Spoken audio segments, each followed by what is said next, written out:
আসসালামু আলাইকুম। সুপ্রিয় ক্যাডেট ভর্তি পরীক্ষায় অংশগ্রহণকারী শিক্ষার্থীদেরকে জানাই আন্তরিক শুভেচ্ছা এবং অভিনন্দন। আশা করি সবাই অনেক ভালো আছেন। আজকে যে বিষয়টা নিয়ে আলোচনা করতে যাচ্ছি সেটা বিগত সালের যে প্রশ্নগুলো, সেই প্রশ্নগুলোর ধরন কেমন ছিল, মান কেমন ছিল এবং কোন ধরনের প্রশ্ন ছিল, এগুলো নিয়ে আজকের আয়োজন। দেখো, খেয়াল করো, এখানে যে প্রশ্নগুলো দেওয়া হয়েছে বিগত ক্যাডেট ভর্তি পরীক্ষার প্রস্তুতি 1995 সালের প্রশ্নগুলো সাধারণ জ্ঞান থেকে আলোচনা করা হবে। এখানে প্রথম যে প্রশ্নটা দেখো, আমরা যদি আলোচনা করি যে সূর্যের নিকটতম গ্রহ কোনটি, বুধ। এগুলো সব ঠিক ছিল। তো যাই হোক, আমি এক কথায় উত্তর লিখেছি। সূর্যের সূর্যের নিকটতম গ্রহ কোনটি, বুধ। জাতীয় সঙ্গীতের রচয়িতা কে ছিলেন? রবীন্দ্রনাথ ঠাকুর। লালন শাহ কোন ধরনের গায়ক ছিলেন? বাউল গায়ক ছিলেন। আরবি মাসের সর্বপ্রথম মাসের নাম কি? মহরম মাস। তালিবাবাদ ভূপগ্রহ কেন্দ্র কোন জেলায় অবস্থিত? বাংলাদেশের গাজীপুরে অবস্থিত। সবুজ পাট থেকে কি উৎপন্ন হয়? কাগজ উৎপন্ন হয়। 1কে 1 দিয়ে 100 বার গুণ করে 10 দিয়ে ভাগ করলে কত হবে? 0.1 হবে। তার মানে 1 গুণিত 1 গুণিত 1, এভাবে মোট হচ্ছে 100 বার গুণ করতে হবে। তো 1কে 100 বার গুণ করো আর 1000 বার গুণ করো, একই হয়। তাহলে এটাকে আবার কি বলছে? এটাকে আবার 10 দিয়ে ভাগ দিতে বলছে। তাহলে এটাকে আবার 10 দিয়ে ভাগ দিলে তোমার 0.01 হয়। এটা হচ্ছে আমাদের অ্যান্সার। সিগারেট ও তামাকে বিষাক্ত পদার্থ কোনটি? নিকোটিন। বাংলাদেশের বীরত্বের জন্য সর্বোচ্চ উপাধি কোনটি? বীরশ্রেষ্ঠ। ভাস্কো দা গামা কোন দেশের অধিবাসী ছিলেন? পর্তুগিজ। হিজরি সন কখন থেকে গণনা শুরু করা হয়? 622 খ্রিস্টাব্দে। কে 17 বছর বয়সে সিন্ধু বিজয় করেন?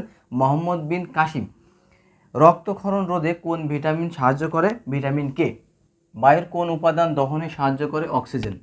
মেঘে বিদ্যুৎ চমকানোর পর আমরা শব্দ শুনতে পাই কেন? শব্দ শুনতে পাই আলোর গতি শব্দের চেয়ে বেশি বলে। সর্বপ্রথম কোন দেশে অলিম্পিক শুরু হয়?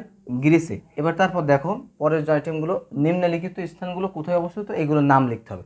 প্রথম আছে দেখো, শালবন বিহার, কাঠবাড়ি, কুমিল্লা। কুয়াকাটা, পটুয়াখালী।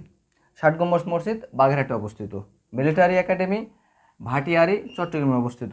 জাতীয় স্মৃতিসৌধ, সাভারে অবস্থিত। বিগত সালের ধারাবাহিকতা অনুযায়ী 1995 সালে বুদ্ধিমত্তা ভিত্তিক যে প্রশ্নগুলো পড়েছিল সেগুলো দেখো, যে 5 আর 5 10, 10 আর 4 14, 14 আর 3 17। দেখো, তাহলে এগুলো যোগের সমষ্টি হচ্ছে আমার 5 আর 5 10, 10 আর 4 14, 14 আর 3 17। যোগের সমষ্টি তো 17 হয়েছে। তারপরে এখানে যে বিষয়টা, তাহলে অনুরূপভাবে এগুলো আমার যোগের সমষ্টি যেটা হবে সেটা উত্তর হবে। দেখো, 10 আর 8 18, 18 আর 4 22, 22 আর 8 30 আছে। তাহলে এখানে আমার কত হবে? 30 হবে। তার মানে এই টোটাল যোগের সমষ্টি আমার 30 হচ্ছে।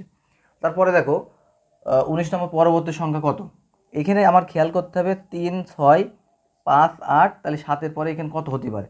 তো 3-এর থেকে 6 পর্যন্ত গুণলে 3 4 5 6, আমার 3 হচ্ছে। তার মানে ব্যবধান 3। তার মানে 3 আর 3 যোগ করলে 6 হয়। তারপরে 5 আর 3 8 হয়। তাহলে 5 6 7 8 3, তার মানে 5 আর 3 8 হয়। তাহলে অনুরূপভাবে সাথে সাথে যদি আমরা 3 যোগ করি তাহলে এখানে আমাদের পরবর্তী সংখ্যা পাবো। তার সাথে সাথে 3 যোগ করলে কত হবে? 10 হবে। 20 নম্বর দেখো, তারকা চিহ্নিত স্থানে কত হবে? দেখো, এখানে দেওয়া আছে 15 10 5, 21 8 13, 15 9। এখানে তারকা চিহ্নিত স্থান আছে। তো প্রাথমিক অবস্থায় দেখো, আমরা যদি হিসেব করি 15 থেকে 10 যদি বাদ দিই তাহলে আমাদের 5 হয়। আবার 21 থেকে যদি 8 বাদ দিই তাহলে আমাদের 13 হয়। তাহলে অনুরূপভাবে এই যে 15 থেকে যদি 9 বাদ দিই তাহলে আমাদের কত হবে? 6 হবে। সরি, বলেছে তারকা চিহ্নিত স্থানে কত হবে। এখানে দেখো 2 4 7 11 16 22 29 আছে। তার মানে 2 4 7 11 16 22 29 আছে। তাহলে এই সংখ্যাগুলোর পরে কত হতে পারে? দেখো, আগে দেখতে হবে প্রত্যেকটা সংখ্যা কোন অনুপাতে আছে। দেখো, 2-এর থেকে 4 পর্যন্ত যদি গুনি তাহলে 2 3 4 2 হচ্ছে। আবার 4 থেকে যদি 7 পর্যন্ত গুনি 4 5 6 7 3 হচ্ছে। 7 থেকে যদি 11 পর্যন্ত গুনি 7 8 9 10 11 4 হচ্ছে। তার মানে আমরা একটা জিনিস বুঝতে পারছি যে প্রতি ক্ষেত্রে ধারাবাহিকভাবে কি এক এক করে বৃদ্ধি পাচ্ছে। প্রতি ক্ষেত্রে কী হচ্ছে? ধারাবাহিকভাবে এক এক করে বৃদ্ধি পাচ্ছে।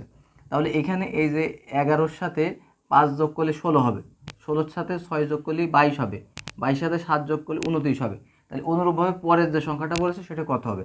তাহলে এই যে 29 আছে, 29-এর সাথে যদি আমরা 8 যোগ করি তাহলে আমাদের পরবর্তী সংখ্যাটা আমরা পেয়ে যাচ্ছি। কত হচ্ছে? 37। তাহলে 29-এর সাথে 8 যোগ করার পরিপ্রেক্ষিতে আমাদের এখানে তারকা চিহ্নিত স্থানে কত হবে? 37 হবে। আশা করি তোমরা বুঝতে পারছো।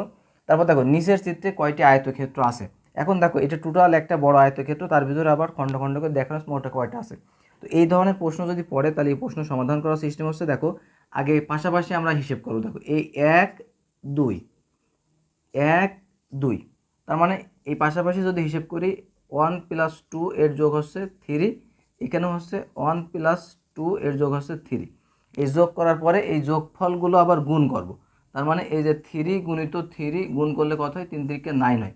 তার মানে এখানে এই যে টোটাল যে আয়তক্ষেত্র, এই আয়তক্ষেত্রে আমার মোট 9টি আয়তক্ষেত্র আছে। এই ছিল আমার 1995 সালের যে প্রশ্ন বিশ্লেষণ। তো আশা করা যায় তোমরা সাধারণ জ্ঞানের এই বিষয়গুলো বুঝতে পারছো। আরও পরবর্তী যে বিষয়গুলো জানানো হবে। তো সবাই ভালো থেকো, সুস্থ থেকো। আল্লাহ হাফেজ।